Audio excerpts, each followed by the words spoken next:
gentlemen, welcome to the Tide Show for May 21st. Today, a little bit of a shorter episode again. I'm going to talk about some sporting events that are on tonight, and then we'll get into what I just want to talk about the NFL a little bit. I'm going to talk about free agency, whoever was the top 16 teams, in my opinion, for free agency and who they signed and all that. But let's jump into what happens tonight. If you are a fan of golf or Steph Curry or anything in general, just some fun uh, time, you have Holey Moley tonight, which is a mini golf game that was created by Steph Curry, which is hosted by Rob Riggle, which makes it even better. That professional mini golfers go out and try to do these really, really hard mini golf courses. It's kind of like a wipeout course, if you've ever seen Wipeout. And it's pretty funny. Well, season 2 airs tonight at 8 o'clock on ABC. If you can, check it out. I highly recommend it. It's a great show. But let's go into my ranking 2020 NFL off seasons. From 16 to 1. While the NFL universe is on pause, now seems like a good time to continue our big picture look into how each organized did during the player acquisition period of the offseason. I'm going to rank all 16 to 1 and rate the work they did from worst to first. To measure how each team performed, I'm comparing the roster, cap situation, and future draft capital at the beginning of the offseason to what they had in mid-May. The most important thing to keep you do is talent. So that made significant inroads improving their roster will rank highly, while those who saw key people leave without replacements won't. I also considered how each attacked their specific needs and well they read the market and handle the financial side of the deals and what they did to create the future draft picks. For each team, I'll include what went right, what went wrong, what they might have done differently with a bit of hindsight, and what they need to do next in the months to come. Finally, and this is important, these aren't power rankings how the teams perform. So the worst teams in the league from last season will finish at or near the top of these rankings just because they were able to draft immediate players at key positions. While some of the best teams shed talent or weren't able to add much at the draft because they already had Delta picks. Uh, so I'll finish with the top 8 on Thursday. This is 16 to 8. So let's do this. So 16, I'm going to put the San Francisco 49ers. What went right? The 49ers stuck to their plan on both sides of the ball with their 2 first-round picks. After trading defensive tackle DeForest Buckner to the Colts for the 14th pick, they used that selection to draft his replacement, Javon Kinlaw. The 49ers then traded up 6 slots to the bottom half of round 1 to add another weapon for Kyle Shanahan, wide receiver Brandon Ayuk, who gives Jimmy Garoppolo another playmaker who can threaten opposing defenses with the ball in his hands. Late during the draft, they found the best possible replacement for the retiring Joe Stanley by trading 2 picks for a star offensive tackle, Trent Williams.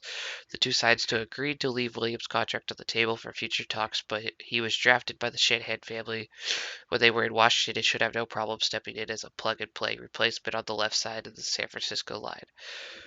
What went wrong for them? Buckner was one of the NFL's best defensive linemen, and while Kinlaw could develop into a superstar, the dominant 49ers line is going to miss Buckner's talent. San Francisco also re-signed Eric Armstead to a 5-year, $85 million deal, which is an awful lot of money for a player who has only 1 season and 5 as an impactful pass rusher. Armstead is a great run defender, but the organization is paying him like the guy who had 10 sacks in 2019, as opposed to the one who had 9 sacks combined across his previous 4 seasons. 49ers mostly stayed put elsewhere across the roster, which is a bit of a surprise. I thought they might try to do something with quarterback after Kella Witherspoon struggled when healthy and had to be benched during the playoffs, but the only move the team did was to re-sign Jason Verrett, gave a 39-yard touchdown and took a 32-yard pass interference penalty on 2 of his 4 defensive snaps last season.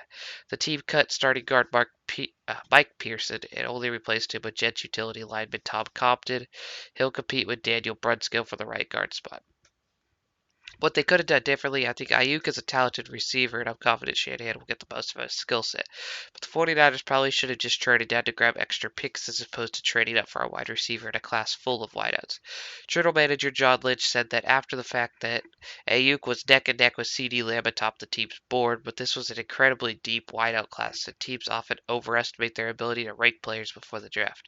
After trading up to grab Ayuk at 25, the 49ers were left without second, third, or fourth round picks and didn't select again until number 153.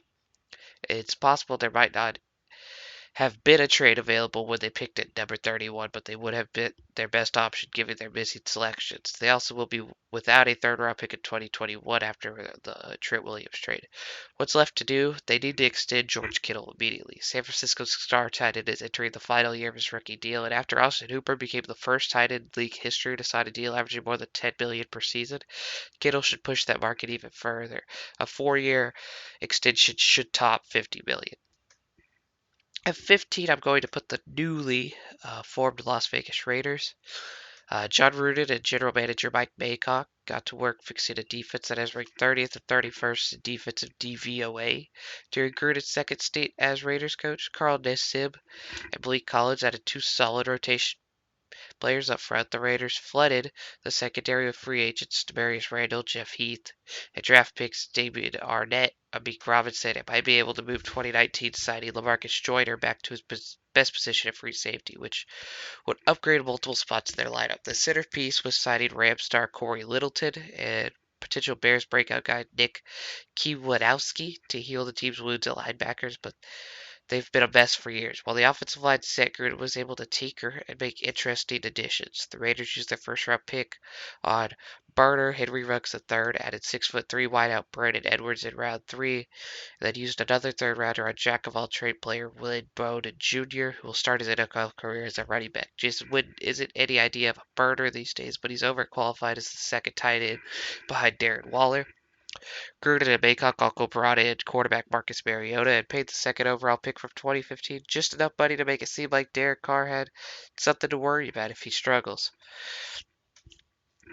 And what went wrong? I'm not sure the offense adds up. The Raiders' top two wide receivers are both field stretchers in Henry Ruggs and Tyrell Williams, but Carr's average pass travels just 6.2 yards in the air last season, the shortest of any starting quarterbacks. The only quarterback who threw 20 or more yards downfield less frequently were Drew Brees and Jimmy Garoppolo. Maybe the offense had changed, but Carr and Mariota haven't been prolific deep passers during their career. For the second year in a row, the Raiders used a first-round pick on a player who was regarded as a bit of a stretch. Last year, it was defensive end Clinton Farrell at number 4, a move whose wisdom was not immediately revealed during Farrell's rookie season. This year, it was taking Arnett in the first round at 19, when many expected him to be available in the second round. Las Vegas didn't have a second-round pick, but trading down would have been a viable option.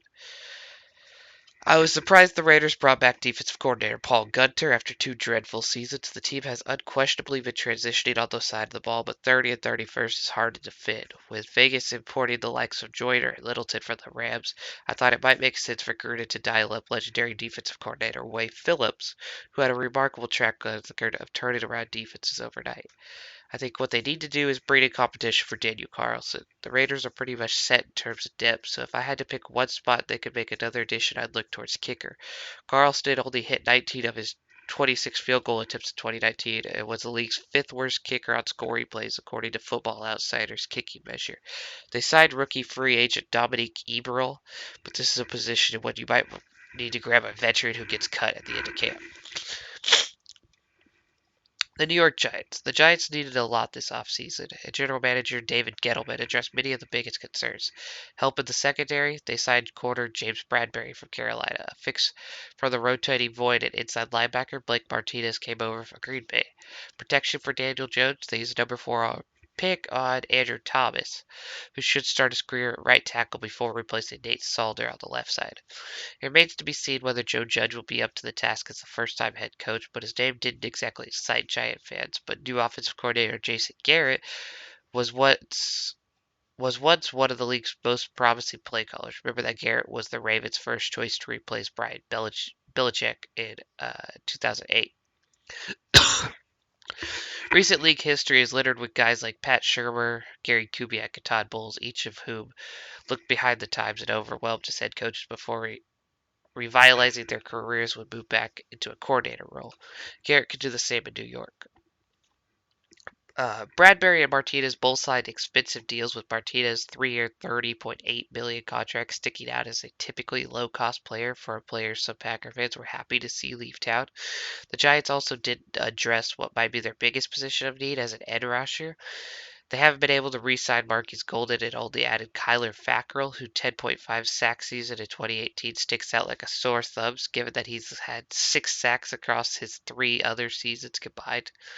Gettleman also placed his franchise tag on defensive lineman Leonard Williams, doubling down on the inexpensive trade he made to acquire Williams for a going nowhere Giants team last season. Williams will make $16.2 million and attempt to have his long-awaited breakout season in 2020. While New York will send a fourth-round pick in 2021 to the Jets to go with the third rounder it shipped this past draft, Williams proceeded to file a grievance in hopes of being repositioned as a defensive end, which would earn the former USC star an additional $1.7 million. Quarterback DeAndre Baker, the first-round pick last year, was charged with armed robbery last week. Letting Williams leave would have been embarrassing given the original trade, but given the circumstances, the Giants should have treated Gettleman's folly like a stuck cost and moved on accordingly. Contrary to Gettleman's expectation in December, they would not have earned a third-round compensatory pick for letting Williams leave, because he wasn't likely to net the sort of offer that would have resulted in such a significant return. But they also would have netted that pick only if that sat out the top end of free agency, which would have been kept them from signing Bradbury. They could have just used the money they saved to sign Giovanni Cloudy, a more talented player, and they're at their most obvious weakness. What's left to do? They need to bring back Golden. New York applied the rarely used unrestricted free agent tender to Golden, which would ensure that the team is eligible for a compensatory pick if Golden signs elsewhere. If he doesn't join another team before July 22nd, the Giants will the only team eligible to sign him for the upcoming season. The tag offered Golden a 1-year, $5.3 million, which is good for the team's perspective, given he racked up 10.5 sacks and 27 knockouts in a bounce-back 2019 season. At 13, I have the New York Jets. What went right? After a disastrous pair of offseasons saw the Jets buy big and get little out of their stars, such as quarterback Trumaine Johnson, running back Le'Veon Bell, and linebacker C.J. Mosley, new general manager Joe Douglas went all the way in the opposite direction. The former Eagles executive didn't make any headlines, but the moves he made were genuinely smart. 1-year deals for moderate money, as Douglas brought back corner Bryant Poole and linebacker Jordan Jenkins, inside defensive back Pierre Desir, receiver Bradshaw Pyramid, and linebacker Patrick Onwuarser. Johnson, meanwhile, was cut. And an echo of what Brandon Beane did in Buffalo a year ago for Josh Allen, Douglas rebuilt quarterback Sam Darnold's line by signing 4 offensive linemen and retaining Alex Lewis. Douglas completed the process by using the Jets' first-round pick on massive offensive tackle Mikael Beachum. With his second-round pick, Douglas drafted wideout Denzel Mims. The most important thing for the Jets to do in 2020 is figure out whether they want to keep treating Darnold as the quarterback of their future. I'm not sure some of the offensive line Douglas added are going to be able to protect Darnold. The deals given to Lewis, 3 years, $18.6 million, and George Fant, 3-year, $27.3 million, might go down as paid replacement level linemen with viable starters out of hope and desperation. You could make the case that Douglas might have been better off paying for Jack Conklin at the top of the market while waiting for bargains to shake out as free agency wore on. As an example, the money they gave Lewis could have viably gone towards Larry Walford. I wish the Jets had added more at receiver, although they were likely hamstrung by the contract handed to injured wideout Quincy Enunwa. Did they have the opportunity the Cardinals offer for DeAndre Hopkins? The move to sign Frank Gore seems bizarre, as cool it is since Frank Gore played in his late 30s. They need to find a running back to replace Bell as he's presumably cut next offseason. I'm also not sure if it was a great idea to hand coach Adam Gase a second season after a bizarre 2019 campaign. While the Jets finished 6-2, just 2 of those wins came against teams who had their week 1 starting quarterback in the lineup for the majority of the game. One of those losses also came to the Bengals. If I had to pick one Jets move to take back, Fant sticks out. It's tough to find starting tackles, but Fant was a below-average starter in 2016. After tearing his ACL the following season, he had really played only 6 games as an every-down player, while the Seahawks instead used him as a 6th offensive lineman and swing tackle. Drafting Beachum means the Jets could start Fant on the right side, and they could get out of the deal next offseason after paying him $8.9 million in 2020 if Fant can pass a physical. But he's still just a project. What they need to do, sign Jamal Adams to an extension. The trade rumors that surrounded Adams last offseason are only going to linger until the Jets get a deal done with their star safety. Adams is still 2 years away from free agency, but it's still probably going to take a 4-year, $60 million contract to get the former number 6 overall pick to commit. At number 12, I have the Cincinnati Bengals. The Bengals added a guy coming off arguably the best season in college football history at the most important position in sports. Quarterback Joe Burrow was a great start for Cincinnati, which followed in the draft by adding T. Higgins at the top of round 2. With the organization retaining star wideout A.J. Green via the franchise tag, Burrow should quietly have been one of the league's most exciting wideout corps to target in 2020. Everyone knew the Bengals were taking Burrow. Which was really surprised about the offseason is that, though, was their forte into unrestricted free agency. In an attempt to fix the defense that ranked 30th a season ago, they signed defensive tackle DJ Reader from the Texans, quarterback Mackenzie Alexander and Trey Waynes from the Vikings, and safety Von Bell from the Saints. I'm pretty sure they spent more on defensive free agents offseason than they did Marvin Lewis' entire tenure running the team. While some of the deals weren't very good, the 3-year $42 million for Wayne stood out as a dramatic contract for a player who was often frustrated in Minnesota. Raiders' market grew after an impressive 2019 season, but the Texans were actually slightly better rushing the passer over the past 3 seasons with him on the sidelines. On a 4-year $53 million deal, Cincinnati is paying Reader to be both a run plugger and someone who could disrupt the pocket. Last season was the only time Reader knocked down opposing quarterbacks more than 6 times. And while Burrow has plenty of wide receivers, the Bengals didn't really add much to help along the offensive line. Jonah Williams, a first-round pick last season, will return after missing all of his rookie season. But the only other offensive lineman the organization added was Xavier Su'a-Filo, who was a mess in Houston after spending the past 2 seasons as an injury replacement for the Cowboys. Burrow is a promising prospect, but if he doesn't get protection, it won't be any use. I think the Wayne's deal looked aggressive at the time. It arguably looks worse now given the quarterback market was relatively mild. I'm not sure there was a lot of teams rushing to give Wayne $14 million per season. If they were, I'd like to prefer them to let them take that risk. Given the slim likelihood of any team trading anything meaningful for Andy Dalton when they knew Burrow was on their way, the Bengals probably would have been better off just cutting Dalton back in March. I'm guessing they knew Dalton was going on the chopping block and didn't figure the Red Rifle's salary into the offseason budgeting, but they could have been a landing point for one of the other backups on the market. Now they only have Ryan Finley and Jason Dalalega behind Burrow. What's left to do? They need to sign Larry Wofford. The Bengals should be at the front of the queue for former Saints guard Wofford, who would be a massive replacement on 2019 fourth rounder Michael Jordan.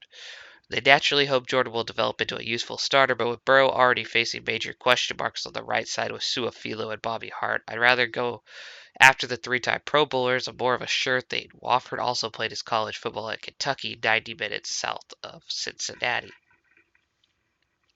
At 11, I have the Redskins. Washington landed Ron Rivera as the new coach, and the 2-time Coach of the Year went right to work, attempting to fix the defense. Washington brought back Kendall Fuller, reunited Rivera with longtime Panthers linebacker Thomas Davis, and took one-year flyers on defensive backs Sean Davis and Ronald Darby, and linebacker Tevin Pierre-Louis. The secondary has been a mess in Washington for years, and moving on from Josh Norman likely qualifies it as an addition by subtraction. The team topped the transformation off by using the number 2 pick on pass rusher Chase Young. Most of the deals I mentioned were reasonable, but the 4-year, $40 million contract given to Fuller was too generous for a player who's only one above-average season. The team also sold low on 2 disgruntled veteran tackles, Trent Williams and quarterback Quinton Dunbar. Although I'm pushing some of the blame for the modest Williams return for San Francisco and deposed executive Bruce Allen. Dunbar, meanwhile, was charged with armed robbery last week. Rivera didn't do enough to support second-year quarterback Dwayne Haskins. The only veteran receivers Washington imported this offseason were roster folders like Logan Thomas, Richard Rodgers, and Cody Lattimore, the latter of whom was arrested Saturday on 5 charges related to discharging his weapon in a Colorado apartment. The organization added Antonio Gibson in the 3rd round and Antonio Gandy Golden in the 4th round of the draft, but it moves to give a second rounder to jump up 8 spots last year to draft edge rusher Montez Sweat, cost Washington a chance at adding a more notable wide receiver with the 34th pick. What could have been differently? When Robbie Anderson's price dipped, I would have liked to see the Washington target the former Jets wideout on a similar sort of contract as the 2-year, $20 million pact he linked with Carolina. Anderson is probably stretched as a number 1 wideout, but he would have made an excellent number 2 across the building's budding star of Terry McLaurin. What they need to do, extend Brandon Shreve. After losing William, the next thing for Washington to do is protect Haskins and retain its star guard. Shreve was retained via the franchise tag on a one-year, $15 billion contract, and I expect the Iowa product to top that figure on an average annual salary across a new deal. A Shreve extension would likely come somewhere around 5 years at $75 billion. At number 10, I have the Los Angeles Chargers. What went right? The Chargers were able to add a number of veterans on what was a team-friendly deal relative to the market. Offensive tackle Brian Beluga arrived on a 3-year, $30 million deal. Quarterback Chris Harris left the Broncos for 2 years at $17 million. Defensive tackle Lindell Joseph signed on a similar deal. The Chargers won the trade when they dealt tackle Russell Okung to Carolina for guard Trey Turner. They even franchised tight end Hunter Henry and locked up running back Austin Eckler on a 4-year, $24.5 million deal. Every deal here looks good. The one position the Chargers didn't fill was at left tackle. They dealt Okun and never acquired a meaningful replacement. I thought they might go for a left tackle with the 6th overall pick, but they ended up using the selection on quarterback Justin Herbert. He'll compete with Tyrod Taylor for the starting job. History tells us that Herbert should be the starter by this time October by the time October rolls around. As someone who thinks Philip Rivers has something left in the tank, I would consider the drop off between Rivers and a mix of Tyrod and Herbert to be meaningful. While it's impossible to talk a team out of taking a young quarterback when they see one they like in the top 10, the trade for Kenneth Murray later in the first round is easier to argue. Off-ball linebackers just aren't that hard to come by, and the Chargers essentially valued Murray as a top 15 pick by sending their second and third rounders to move up and acquire him. Murray has turned into a Pro Bowl caliber player for this move to work. The Patriots were the team that traded down, and teams that trade up with the Patriots usually regret their move. What could have been differently? I would have stayed put and trusted that I could find a middle linebacker in the middle rounds or in free agency to rotate with Denzel Perryman. Chargers likely wouldn't have been able to find a plug-and-play left tackle to the second round, but adding someone like Urza Cleveland as an option would have left them in better shape than moving forward with Sam Tevi, Trent Scott, and Trey Pipkins. What's left to do? They need to sign Jason Peters. While Peters has been properly linked to a return with the Eagles, LA is the best possible landing spot for the 38-year-old tackle. The move this organization made this offseason suggests it's trying to win now, even as it retools at quarterback. Peters wasn't at his Hall of Fame best in 2019 and probably won't be in 2020, but he'll be a massive upgrade to the likes of Tevi, Scott, Pipkins. At 9, I have the New Orleans Saints. What went right? The Saints brought back Drew Brees. While the odds of Brees playing elsewhere seemed remote, well, ask the Patriots about remote odds. It was always going to be tough to keep Teddy Bridgewater as a primary backup, but the Saints were able to get a relative bargain in their one-year, $1.1 billion deal with Jameis Winston. Even if Winston is just the inconsistent quarterback we saw over 5 years in Tampa Bay, the sort of money is well below market value for a borderline starting quarterback. Nobody seems to squeeze out more cap space to add veterans on a short-term deal than the Saints, who are back to their usual tricks this offseason. In addition to returning players such as offensive lineman Andrews Pete and defensive tackle David Onibute, Sean Payton and company were able to import safety Malcolm Jenkins, wide receiver Emmanuel Sanders, and defensive tackle Marcus Hunt. With $9.5 million in cap space remaining after cutting three-time Pro Bowler Larry Wofford, they might not be done. What went wrong? After using their first round tender on jack of all trades Jacob Taysom Hill, they elected to lock up the BYU product through 2021 by handing him a 1-year, $16.3 million deal that is almost fully guaranteed. Hill is yet to play even half of the offensive snaps in a single game, and there's little evidence that he's profiled as a valuable long-term replacement for Brees. Hill turns 30 in August, and the Saints have trusted him to throw only 13 passes over the past 2 years, including one loaded tip over their 5 games without Brees in 2019. Hill has a passer rating of 46.6 on these throws. As a player who has touched the ball just under 50 times per season over the past 2 years, his usage range needs to triple, or it needs to be turned into a useful quarterback after Brees retires to justify that deal.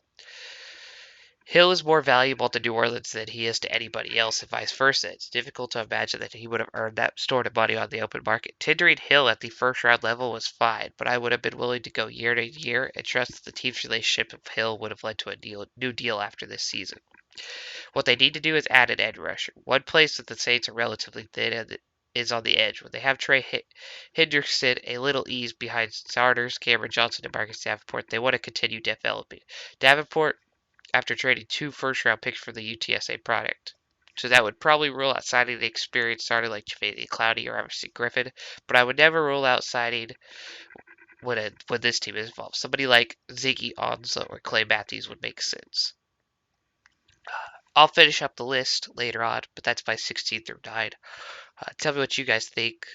Leave a like, comment what you guys thought of my list, and I think that's about it for me today. Take care, God bless, and I'll see you all tomorrow. Peace.